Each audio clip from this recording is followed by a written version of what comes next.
2021년 6월 1일 금요일 하나님 나라를 시작하는 말씀 묵상 시간입니다.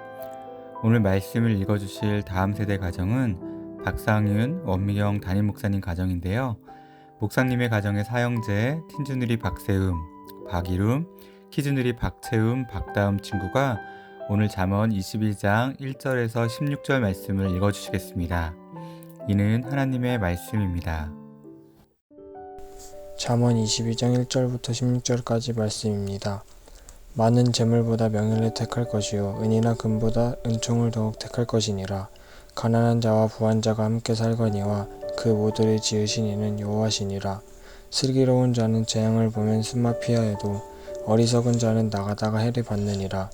겸손과 여호와를 경외함의 보상은 재물과 영광과 생명이니라. 패역한 자의 길에는 가시와 올무가 있거니와 영혼을 지키는 자는 이를 멀리하느니라. 마땅히 행할 길을 아이에게 가르치라. 그리하면 늙어도 그것을 떠나지 아니하리라. 부자는 가난한 자를 주관하고 빚진 자는 체주의 종이 되느니라. 악을 뿌리는 자는 재앙을 거두리니 그 분노의 기세가 쇠하리라. 선한 눈을 가진 자는 복을 받으리니 이는 양식을 가난한 자에게 줌이니라. 거만한 자를 쫓아내면 다툼이 지고 싸움과 수욕이 그치느니라. 마음의 정결을 사모하는 자의 입술에는 덕이 있으므로 임금이 그의 친구가 되느니라. 여호와의 눈은 지식 있는 사람을 지키시나 사악한 사람의 말은 패하게 하시느니라. 게으른 자는 말하기를 사자가 밖에 있은즉 내가 나가면 거리에서 찢기겠다 하느니라. 음녀의 입은 깊은 함정이라. 여호와의 노를 당한 자는 거기 빠지리라. 아이의 마음에는 미련한 것이 얽혔으나 징계하는 채찍이 이를 멀리 쫓아내리라. 이익을 얻으려고 가난한 자를 학대하는 자와 부자에게 주는 자는 가난하여질 뿐이라. 아멘. 오늘 세음이, 이름이, 채음이, 다음이가 나눠준 기도 제목은 첫 번째 박세음, 코로나 상황이 하루속히 종식되도록 도와주세요. 하나님이 원하시는 진로를 선택할 수 있게 해주세요. 두 번째 박이룸, 행복한 일을 하면서 사는 사람이 되게 해주세요. 세 번째 박채음, 우리나라에 굶는 사람이 없게 해주세요. 네 번째 박다음, 밥 잘 먹고 튼튼하게 해주세요. 다섯 번째, 4명의 아들들이 이 땅에 하나님 나라를 세우고 이루어가는 믿음의 사람으로 잘 성장해 나가길 기도합니다. 라고 나눠주셨는데요. 나눠주신 기도 제목으로 마음 모아 함께 기도하겠습니다.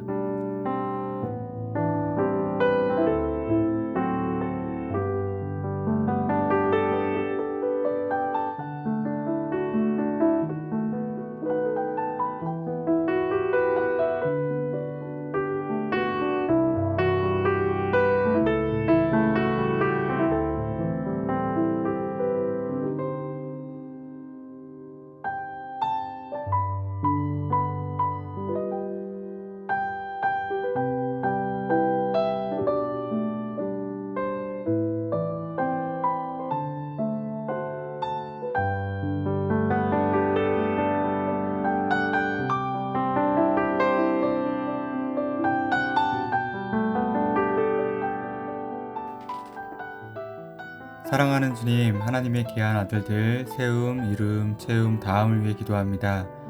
하나님을 사랑하는 귀한 가정에 귀한 사형제를 맡겨주셔서 감사드립니다.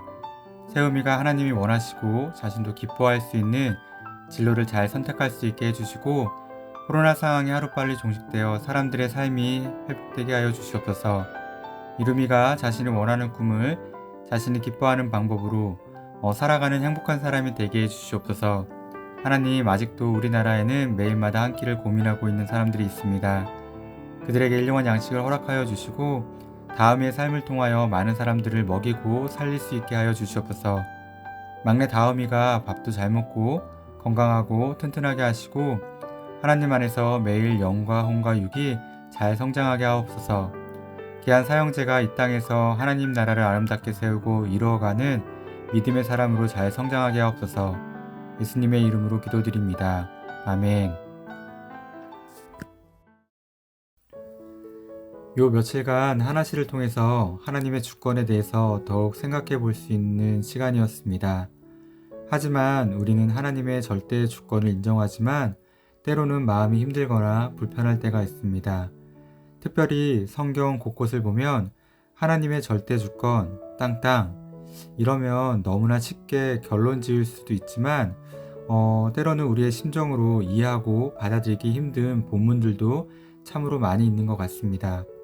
지난 화요일도 교육자들과 설교 나눔을 하면서 하나님의 절대 주권이라고 하면 참으로 간단한 이야기이고 쉬운 이야기였지만 잘 이해할 수 없어서 그것에 대해서 어떻게든지 이해하고 받아들이려고 오랜 시간 나누었던 적이 있습니다. 이렇게 하나님의 절대 주권에 대해서 생각하는 중에 오늘 본문 2절이 눈에 들어왔는데요. 언뜻 보면 2절의 말씀도 그런 것 같습니다. 2절에 보시면 가난한 자와 부한 자가 함께 살거니와 그 모두를 지으신 이는 여호와이시니라.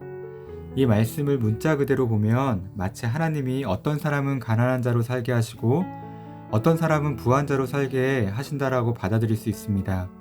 그렇기에 어떤 입장에서 보면 조금 불편하게 받아들일 수 있는 말씀이기도 합니다. 그런데요, 분명한 것은 하나님은 어떤 사람은 부하게 하실 수도 있고 어떤 사람은 가난하게 하실 수 있는 그런 분입니다. 그런 분임을 먼저 인정하고 받아들여야 할 것입니다.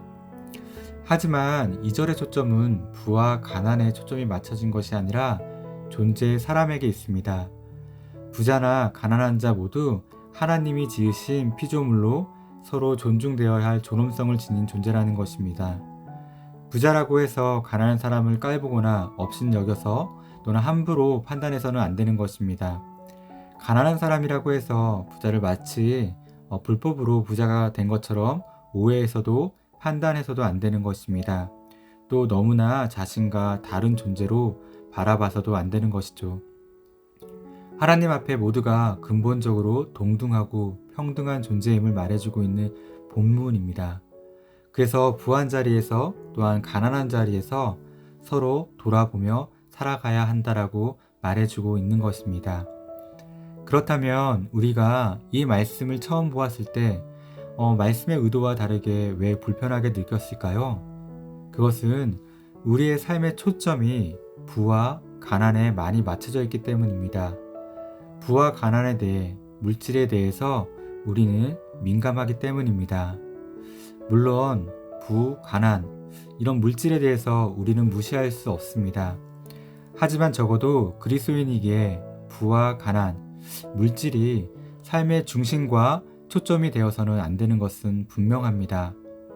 또 부와 가난 외에도 세상 속에는 세상적인 관점에서 잘 살고 못 살고 하는 기준들이 있는데요. 그런 세상 속에서 살아가는 사람들이 우리이기에 이러한 것들은 무시할 수는 없지만 중요한 것은 세상과 똑같이 이러한 것들이 그리스도인의 삶의 중심에 또한 초점이 되어서는 안 되는 것입니다. 우리가 하나님의 말씀을 읽을 때 하나님의 절대적인 주권에 대해서 또한 인정하기가 쉽지가 않을 때 어떤 불편함도 같이 느낄 때 우리의 초점이 어디에 있는지 뒤돌아보면 좋겠습니다. 나의 삶의 자리가, 나의 삶의 초점이 혹시 다른 곳에 맞춰져 있기에 계속적으로 하나님의 절대적인 주권이 은혜로 느껴지는 것이 아니라 때로는 강압적이고 때로는 방해하는 것으로 느껴지는 것은 아닐까요? 사랑하는 성도님들, 하나님의 절대 주권을 인정해야 합니다. 그러나 그 하나님의 주권을 또한 맹목적으로 인정하라는 것은 아닙니다. 기독교는 인격적으로 받아들이고 이해하는 신앙이기에 하나님의 주권을 이해하려고 알려고 또한 노력해야 하는데요. 만약 이해가 되지 않을 때 우리가 하나님을 바라보는 초점이 하나님이 아닌 하나님 너머에 아니면 하나님 앞에 맞춰져 있는 것이 아닌지 점검해 보면 좋겠습니다. 하나님은 우리가 하나님의 뜻을 알기를 원하시고 또한 가르쳐 주기를 원하십니다. 우리가 세상의 자리에서가 아니라 하나님 안에서 바라보았을 때 더 분명하게 말씀해 주실 것이고 더 분명하게 이해하게 해 주실 것입니다. 그래서 우리의 삶 속에서 하나님의 주권이 더욱 온전히 세워지고 하나님의 통치 속에서 우리의 상황이 어떠하든지 평안과 기쁨을 놓치지 않는 우리가 되었으면 좋겠습니다. 기도하겠습니다. 사랑하는 주님, 우리가 하나님의 말씀을 읽으면서 때론 마음이 불편하고 마음이 힘들 때가 있습니다. 다 이해하지 못하는 경우도 있습니다. 그 크신 하나님을 우리의 작은 머리로, 작은 마음으로 다 이해할 수는 없지만 그럼에도 지금도 여전히 우리의 자금으로 들어오셔서 말씀해 주시는 하나님이심을 믿습니다. 그 음성을 듣기 위해서 우리가 세상의 초점이 아닌 하나님을 향해 우리의 마음의 초점을 하나님께 맞출 수 있도록 도와주시고 또 주님의 깊은 교제 속에서 주님을 신뢰하며 주님을 믿으며 하나님의 주권을 또한 오늘도 인정하며 살아가는 그리스도인 되게 하여 주시옵소서. 예수님의 이름으로 기도드립니다. 아멘.